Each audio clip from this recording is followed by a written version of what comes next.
¿Qué tal, jóvenes? En esta sesión vamos a seguir estudiando lo que son las razones trigonométricas, pero antes hay que aclarar que estas razones se aplican principalmente en lo que son triángulos rectángulos, ¿sí?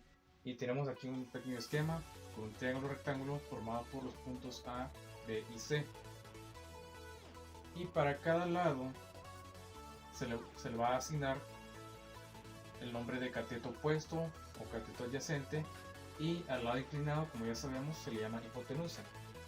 Ahora, las razones se van a realizar o se van a aplicar dependiendo del ángulo en el cual nos vamos a apoyar.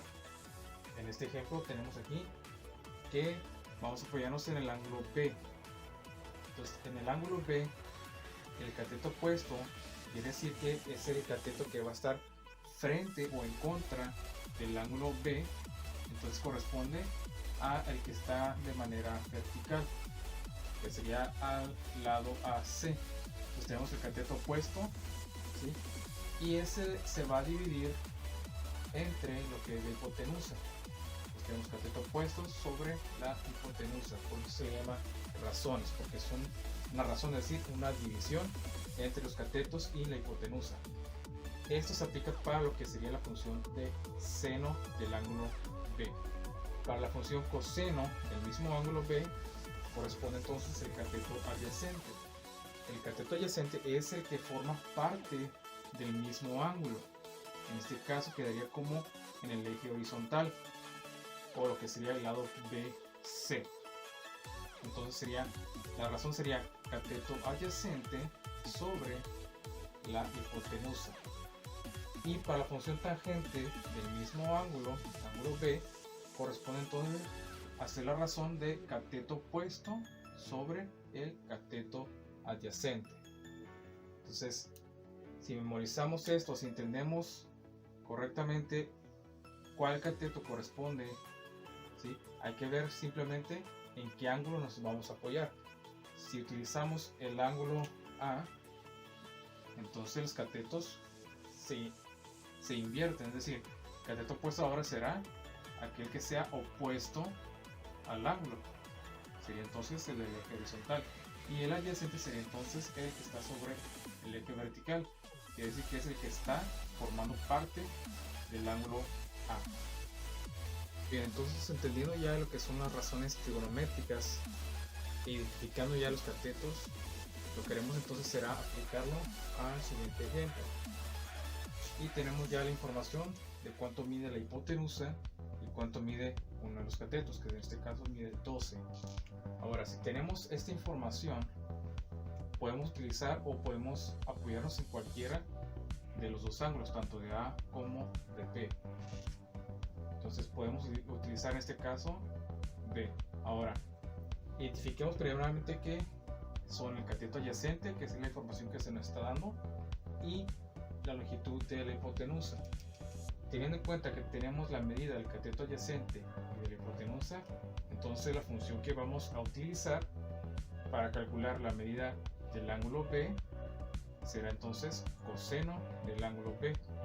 Entonces, marcamos aquí como coseno de B, que es igual entonces a la razón de el cateto adyacente sobre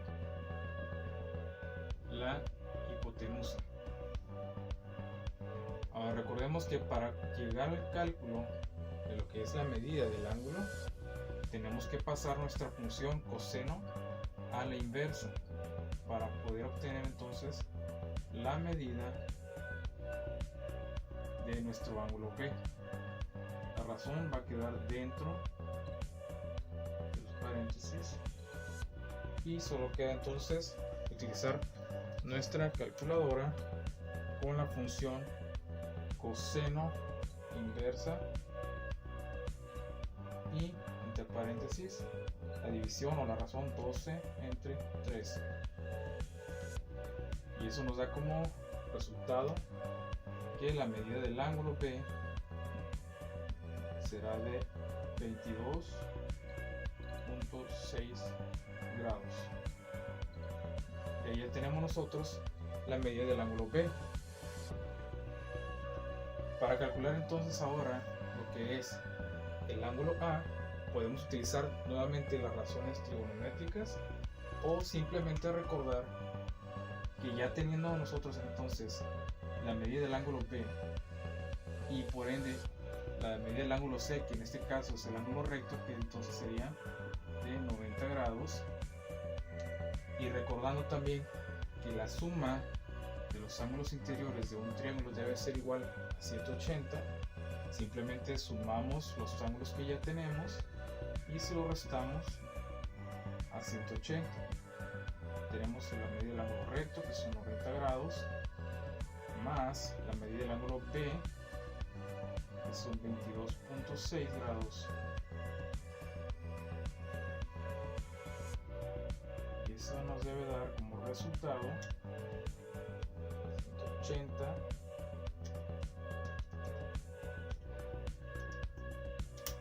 67.4 grados. Ya tenemos entonces las medidas de los tres ángulos. El ángulo B mide 22.6 y el ángulo A 67.4 grados.